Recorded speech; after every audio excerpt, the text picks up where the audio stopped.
Eh bien salut tout le monde, c'est Witrax, on se retrouve pour une nouvelle vidéo tutoriel. Aujourd'hui on va apprendre à utiliser les feuilles de style, donc CSS, avec HTML. On va découvrir les fondamentaux de ce langage qui permet de mettre en forme des pages web. Comme on a pu faire pour HTML, on va découvrir les éléments les plus importants pour pouvoir créer sa propre page. Donc j'ai à côté de ça ouvert une page web qui est un mémento des propriétés CSS disponible sur le site du zéro. Donc vous tapez tout simplement mémento des propriétés CSS et vous aurez les propriétés les plus importantes et les plus utilisées. On va donc ouvrir deux documents, donc un index et un style pour pouvoir voir un peu ce que ça donne. Et on va faire différentes applications de CSS. On va commencer par l'élément qui reste quand même le plus flagrant, ça reste les boîtes. Donc les boîtes qui contiennent différents éléments. On va donc aller dans le style de CSS et on va voir un peu comment ça marche. On a notre page web HTML qui est ici. Vous voyez que là, c'est une page de base générée donc moi sous Dreamweaver. Donc sous Notepad, ça marche de la même manière, sauf qu'il y a donc Dreamweaver qui simplifie un peu la vie sur différents éléments, mais ne vous en faites pas, c'est pareil. On va dans le body qui est l'élément qui va regrouper toute notre page web et tout ce qui sera visible par l'utilisateur. Dans ce body, on va créer différents éléments, différentes boîtes qui vont contenir d'autres boîtes à leur tour, etc. Et du contenu, que ce soit du texte, des images, des vidéos, c'est vous qui voyez, mais tout ça peut être interprété dans une boîte, etc. Les choses qui sont les plus importantes, ce sont les boîtes, puisqu'elles regroupent du contenu. Donc on va s'intéresser d'abord aux éléments qui contiennent du contenu et pas les éléments qui sont eux-mêmes du contenu. Donc voilà. CSS permet de mettre en forme une image, mais aussi du texte et des boîtes, comme on a pu le voir, et bien plus. Donc ça reste quand même un élément important de CSS, c'est de pouvoir mettre en forme beaucoup de choses.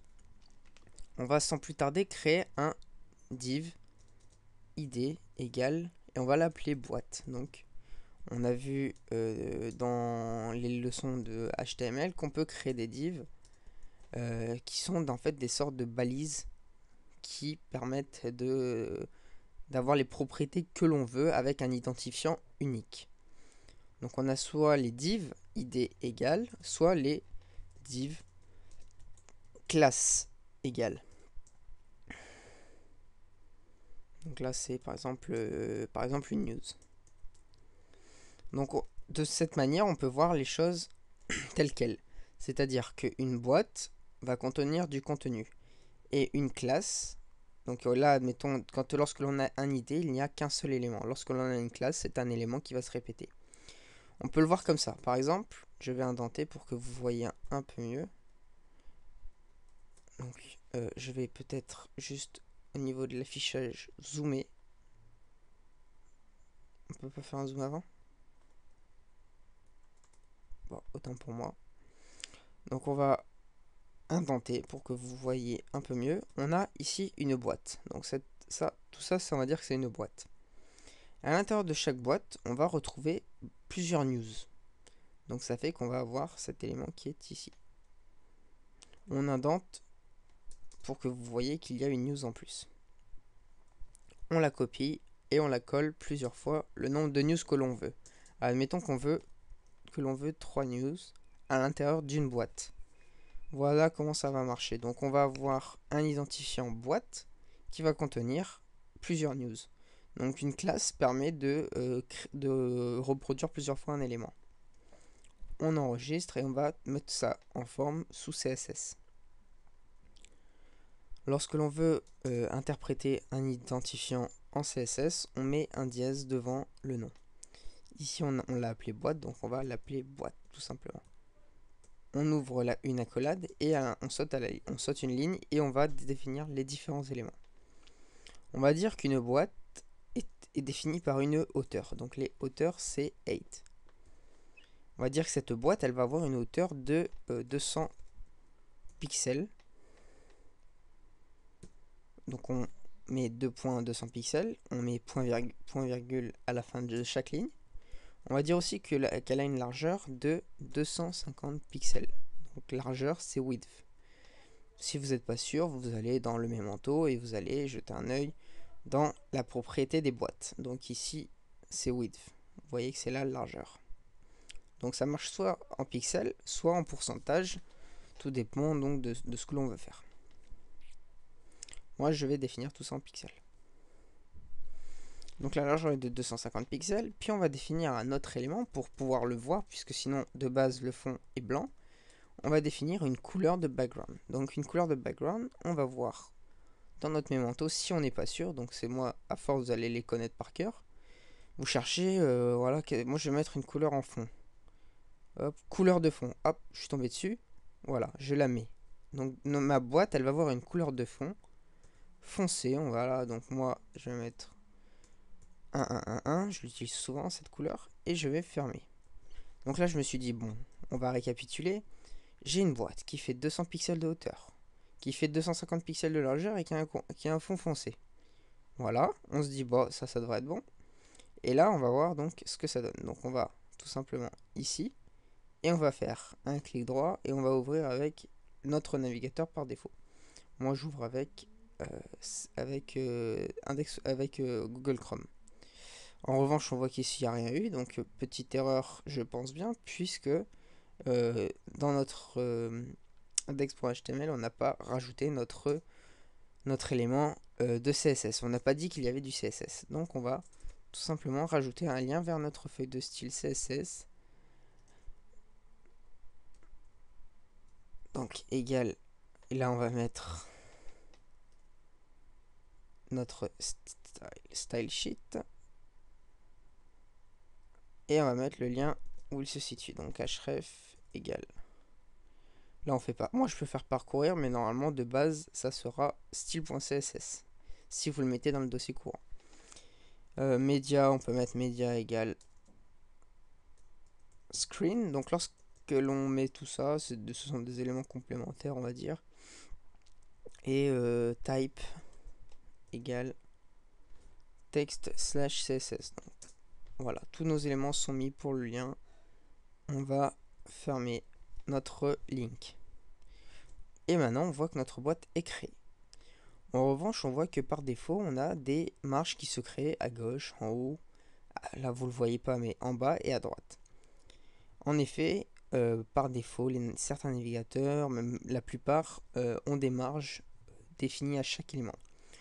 On va donc faire ce qu'on appelle un reset CSS, c'est-à-dire que dans notre style.css, on va dire que toutes les marges de base de HTML, des divs, des paragraphes, de tous les éléments que vous voulez, par défaut, on va dire ces éléments auront une marge extérieure de 0 pixels et une marge intérieure de 0 pixels aussi.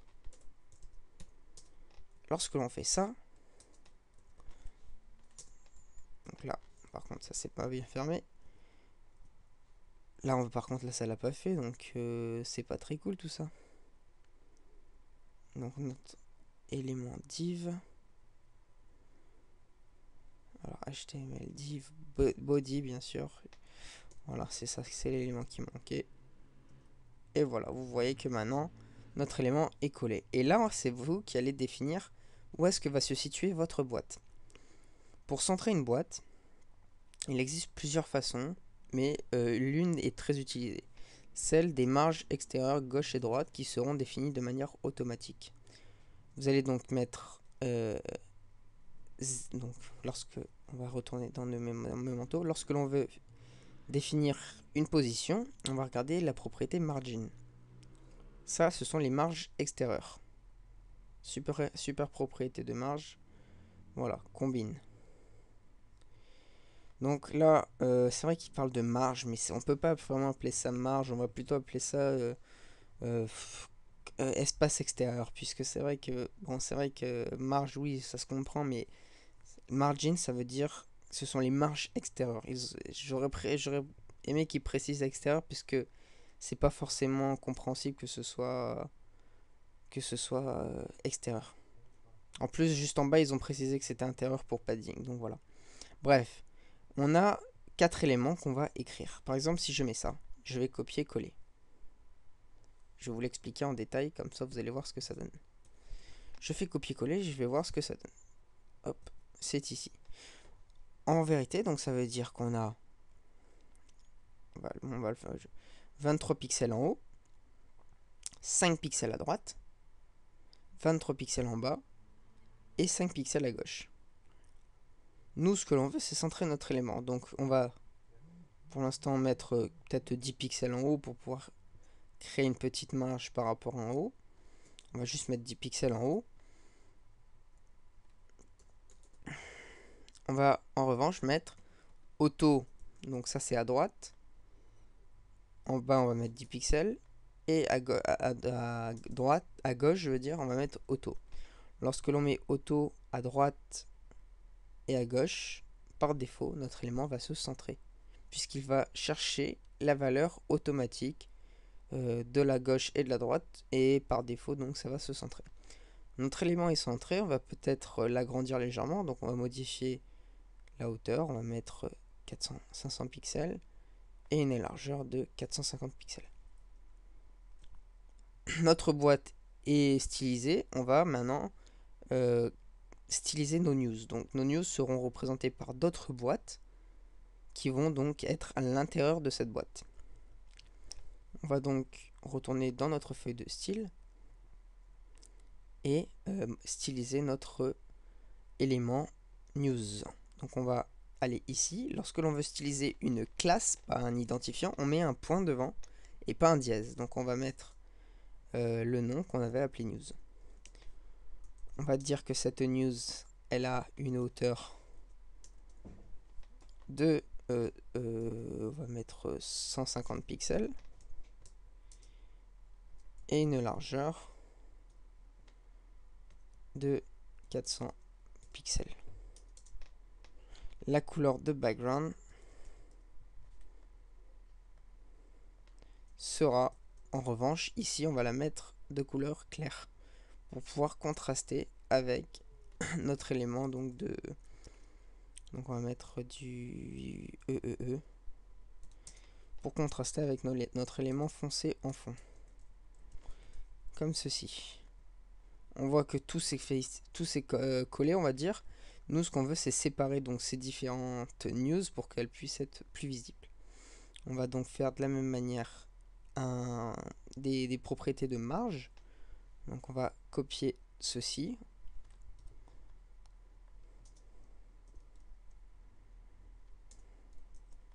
Donc là, au lieu de mettre 8, on va mettre plutôt min 8. Min 8 va vous permettre de définir une hauteur minimale. Ça fait que ensuite, la hauteur pourra varier autant qu'elle le voudra.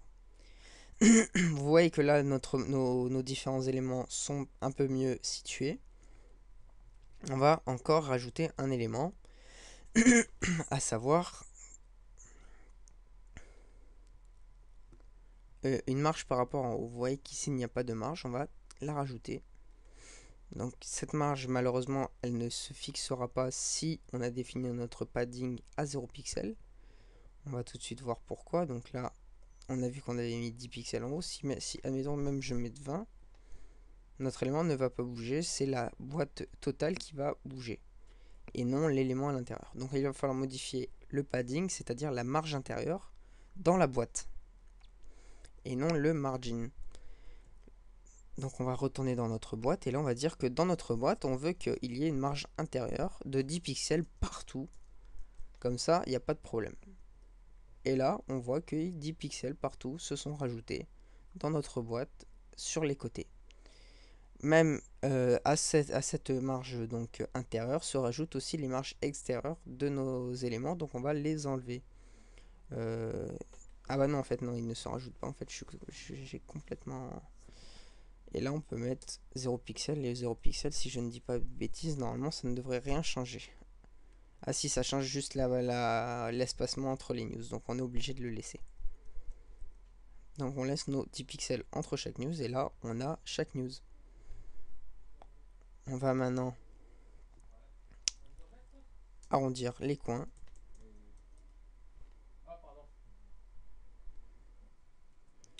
On va donc arrondir les coins. Excusez-moi si jamais il y a un petit problème dans l'entente, puisque j'ai mis sur pause suite à un petit problème. Donc on va arrondir les coins pour voir un peu ce que ça peut donner.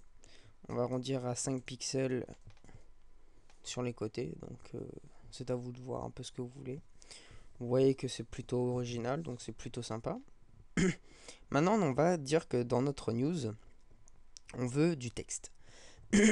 Comme ça, on va pouvoir voir un peu ce que ça donne. On va dire que notre news, elle est composée d'un titre, au niveau H2, on va dire. Donc on va mettre titre de la news.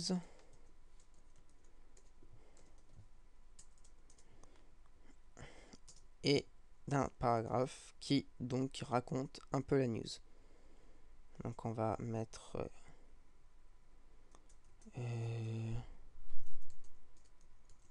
blabla plusieurs fois.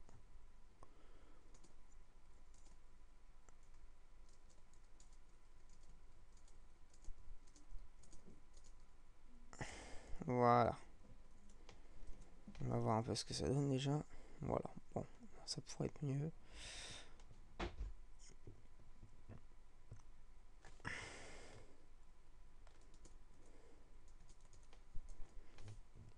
Voilà, voilà. Bon, ça peut aller. On va donc styliser ce texte pour pouvoir donc en faire quelque chose de plutôt sympa. Dans un premier temps, on va dans notre style.css, on agrandit un peu et on va définir notre texte, les paramètres de notre texte dans la news. Donc on va dire déjà que la police d'écriture, ce sera donc du Palatino par exemple. Et que là, et voilà, pour l'instant on va laisser ça. Déjà on va voir ce que ça donne. Vous voyez que la police d'écriture a changé. On va essayer de mettre maintenant une marge à gauche. On va plutôt mettre des marges intérieures dans chaque news. Comme ça, on n'a pas de problème. Donc là, on va mettre padding. On va mettre un padding de 10 pixels. Donc, on va voir. Vous voyez que lorsque l'on met un padding de 10 pixels, donc c'est ça que je voulais vous montrer, la boîte s'agrandit et donc est modifiée. Il va falloir donc modifier la hauteur à chaque fois qu'on leur rajoute un padding. Lorsque l'on met un padding en haut et en bas de 10 pixels, il va falloir diminuer la hauteur de 20 pixels, puisque ça fait 2 x 10, 20. Vous voyez que là, il y a une marge assez impressionnante entre le titre et le haut de la news.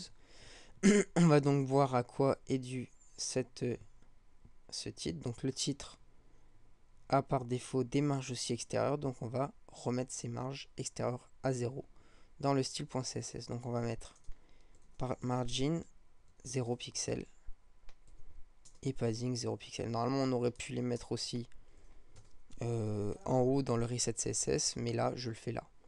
Vous voyez que là c'est un peu mieux.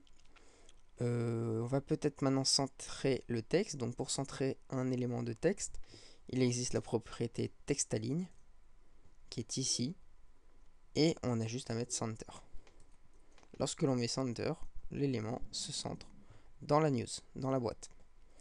On va peut-être rajouter une petite marge en bas de notre titre de quelques pixels. Donc on va juste mettre donc margin 0, 0.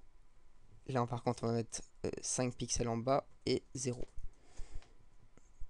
Donc si vous avez encore du mal avec ces repères, n'hésitez pas à regarder le memento qui est ici.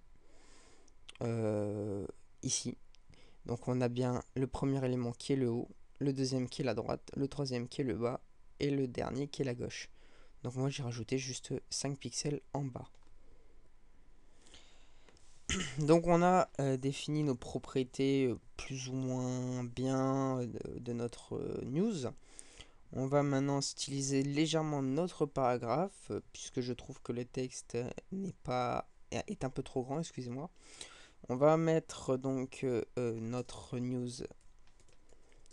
P, puisque c'est le paragraphe.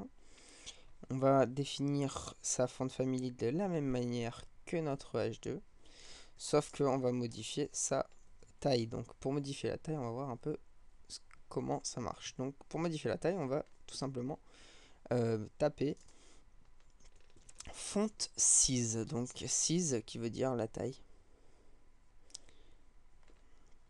Il existe plusieurs façons de définir la taille de, de police. Donc il existe la façon pixel ou la façon 1.3 EM, etc. qui vous permet donc de faire en sorte que la police d'écriture se modifie en fonction donc du zoom ou du dézoom de votre page. Donc je vais pas dire trop de bêtises, je vais donc vous montrer ça. Donc on va mettre 0.8, 0.9 plutôt. Voilà, comme ceci. Et lorsque l'on va donc modifier la taille en zoom et en dézoom, vous voyez que tout va bien se modifier. Donc c'est l'une des façons. Il existe aussi les pixels, ça marche à peu près pareil. Il n'y a pas trop de problèmes, donc c'est juste après peut-être au niveau un peu de la mise en page qu'il y a des différences. Mais ça marche plutôt bien, il n'y a pas de souci.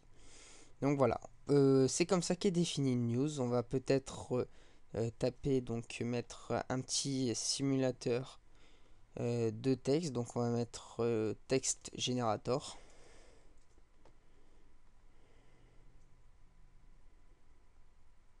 Voilà, Lipsum pour web designer. C'est super, ça suffit largement. Donc là, nous, on va prendre juste cette partie, on va dire, voilà, jusque là. Et on va copier ça dans notre composition, dans index.html à la place de blablabla. Ça sera légèrement mieux et plus joli. Voilà. Donc on va voir ce que ça donne dans tuto.css. Vous voyez que c'est un peu mieux. Il manque peut-être le L de lorem, lorem ipsum. Ça reste quand même une référence. Voilà. Donc c'est ainsi qu'est définie une news. On a vu qu'il y a des marges intérieures et extérieures. C'est à vous ensuite de gérer plus ou moins ces différentes marges. Donc comme je vous l'ai dit, on a défini une grande boîte qui contient d'autres sous-boîtes. Ces sous-boîtes ici correspondent à des news. Donc il est aussi utile de valider son travail avec les validateurs, donc le W3C Validator, qui est donc très utile pour pouvoir donc optimiser votre référencement. Si vous n'avez aucune erreur, comme par exemple mon site internet witrax.com, ça va justement optimiser le référencement. Certes de pas énormément, mais ça va donc permettre une meilleure indexation dans les navigateurs et dans les moteurs de recherche, excusez-moi. Voilà, donc non, pas de problème. This document was successfully checked as HTML5, donc c'est nickel. Voilà, donc on va maintenant retourner dans Dreamweaver et on va faire peut-être quelques applications d'autres propriétés, notamment la propriété d'incrustation d'images à la place d'une couleur. Donc cette propriété va vous permettre d'intégrer une image, même si c'est pour un menu, etc. Donc si vous voulez l'appliquer et voir comment elle est mise plus en application, n'hésitez pas à regarder les tutoriaux de l'intégration d'une maquette HTML CSS, puisque c'est surtout dans ce travail-là qu'on va utiliser les background images. Donc moi j'utilise pas background image, j'utilise background tout court en fait. Donc qui est une super propriété, voilà, vous voyez. Donc moi j'utilise souvent les super propriétés qui regroupent tout. C'est beaucoup plus rapide et il y a moins de perte de temps. Donc ce sont les éléments les plus importants. On va peut-être regarder aussi un peu les listes.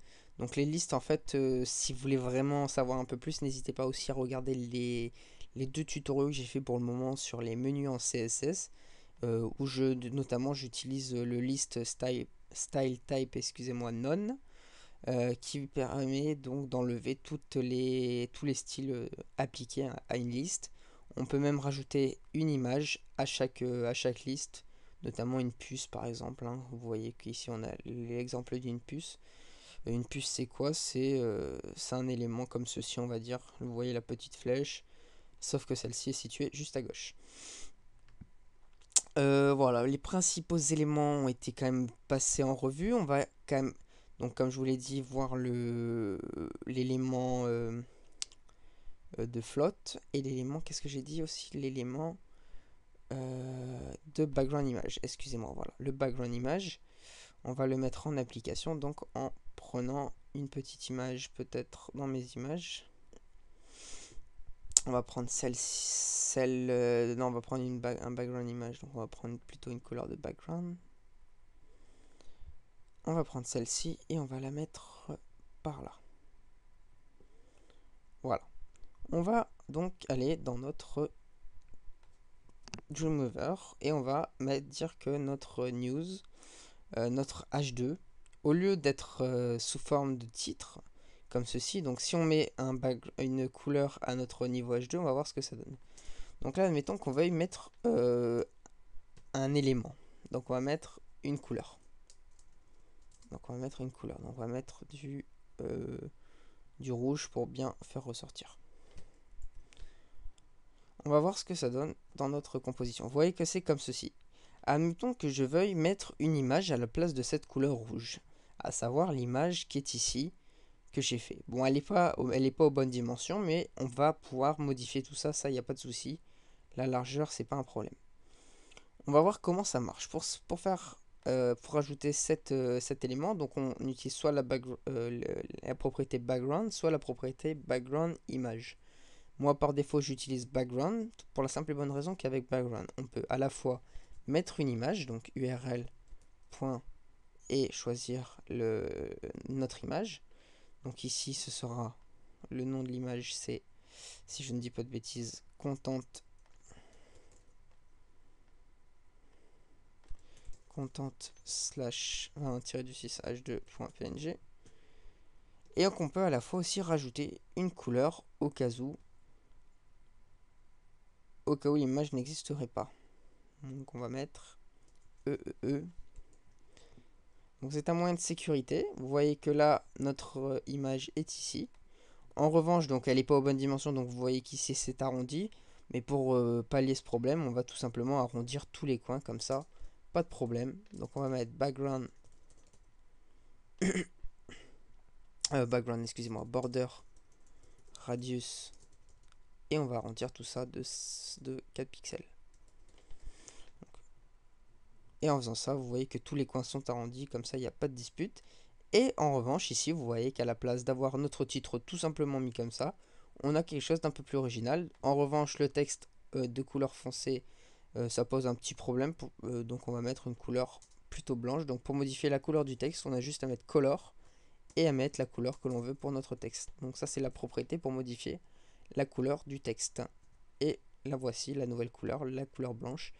Donc notre élément news est maintenant plus ou moins défini. On va peut-être légèrement modifier la couleur de background de chaque news. Donc on avait dit que chaque news était définie par une couleur de ce style. On va tout simplement la modifier et on va mettre du blanc. Ah là par contre non là je suis au niveau, je suis pour le titre H2, donc ça c'est pas ça pose problème. Donc c'est là, c'est ici que je vais mettre FFF. Et voilà, donc là c'est un peu plus joli. Et on a donc notre news. Chaque news sera définie de cette façon là. Donc par exemple, je vais faire le test. Lorsque l'on va rajouter une news ici, qu'on va rajouter un titre de niveau H2, que je vais mettre Witrax dépasse les 2000 abonnés. Voilà, on ferme. Donc avec Dreamweaver, ça se ferme automatiquement, ça c'est plutôt cool. Là, je vais mettre merci à tous mes abonnés. Et je ferme. Voilà. Si je rajoute une news, automatiquement, vous voyez qu'elle est définie de cette manière. Et ça sera ainsi pour toutes les autres news. Voilà, donc on a défini ça. Maintenant, on va passer un des derniers éléments, à savoir le positionnement flotte. Donc maintenant, on va admettre que notre news a une largeur un peu plus petite, ou plutôt qu'on va augmenter la largeur de notre boîte pour pouvoir donc aligner deux news sur une même ligne. Donc ça va être l'objectif de maintenant. Donc la largeur, on va la passer à 950. Voilà, même un peu plus, on va la passer... Non, 950 ça suffit. Et maintenant, on va donc dire qu'on veut deux news qui soient côte à côte.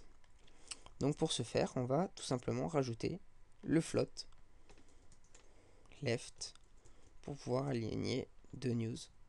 Ainsi, on aura nos news qui seront alignées. Certes, on aura nos marges qu'on n'avait pas bien définies, donc à droite et à gauche. On a juste à les modifier en allant ici. Et au lieu de mettre auto, on a juste à définir les marges extérieures gauche et droite. Donc ici, admettons qu'on veuille une vingtaine de pixels à droite et à gauche. Et ben, on va voir un peu ce que ça donne. Ça donne quelque chose d'un peu plus cool. Faut que ce soit le but étant de centrer donc un minimum. Donc je crois que si on rajoute 5 pixels à droite à gauche, ça devrait le faire. On va voir ça. C'est nickel. Vous voyez que maintenant on a deux news côte à côte. Et donc on peut rajouter une autre news.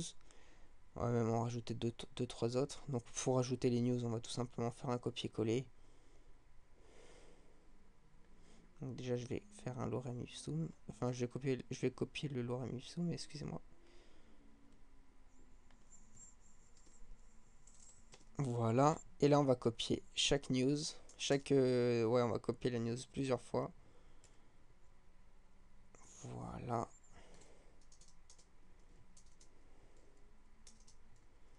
Et voilà. Je l'ai copié 6 fois. Vous voyez qu'on a 6 news. Si je le copie peut-être une dernière fois, on va voir ce que ça donne. Puisque là, c'est un peu bizarre tout de même.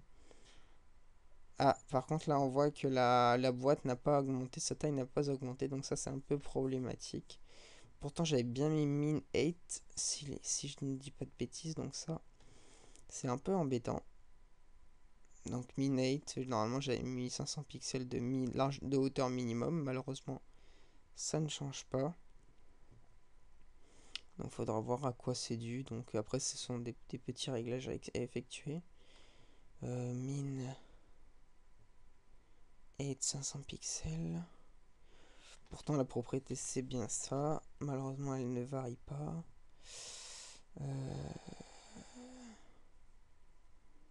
Ah oui, il faut définir la hauteur. Non c'est ça, pourtant c'est ça. Donc voilà, si je mets à 800 pixels. Donc là si je mets à 800 pixels, on a nos news qui se mettent, il n'y a pas de souci. Mais voilà, c'est des quelques petits éléments à régler. Et voilà. Donc voilà, on a vu à peu près le principal dans la création d'une page web. Tous ces éléments que je viens de faire pour du texte et des boîtes, ça s'applique aussi pour une image. Donc ça, vous avez pu le voir notamment avec le titre de niveau H2. À la base, l'image n'était pas du tout adaptée. Et vous avez vu que malgré tout, j'ai réussi à arrondir les coins pour pouvoir donc l'adapter à ma news. Ça, on a ça. Et donc ça marche aussi pour les images et peut-être les vidéos, je ne sais plus trop. On verra dans une prochaine vidéo comment créer un formulaire de contact donc en HTML CSS. Puis dans la vidéo qui suivra, donc on verra comment l'interpréter avec PHP et MySQL. Voilà, salut tout le monde, j'espère que cette vidéo vous aura plu. Si vous avez des questions à me poser, n'hésitez pas à les mettre en commentaire, notamment pour CSS, puisque j'ai dû passer quand même les principales propriétés quand même en revue assez rapidement. Et certains ne comprennent pas trop vite les choses. Et c'est vrai qu'il n'y a pas de souci, je peux revenir dessus et vous expliquer, même refaire une vidéo sur un élément que vous n'auriez pas compris. N'hésitez pas à poster un commentaire et à me poser la question, je lis tous les commentaires, donc il n'y a pas de souci. Merci encore d'être là, donc on a quand même passé les 2000 abonnés, on est bientôt à 2200. Et vous êtes toujours là, j'espère que mes vidéos vous plaisent. Il y aura encore d'autres tutoriaux, il y en aura encore plein. J'entame bientôt la rentrée, donc la rentrée de mon DUT réseau et télécommunications. Et c'est vrai qu'on va apprendre donc au cours de cette deuxième année le PHP, donc que je connais plus ou moins, mais on va le pousser peut-être un peu plus, donc ça va me permettre de me perfectionner.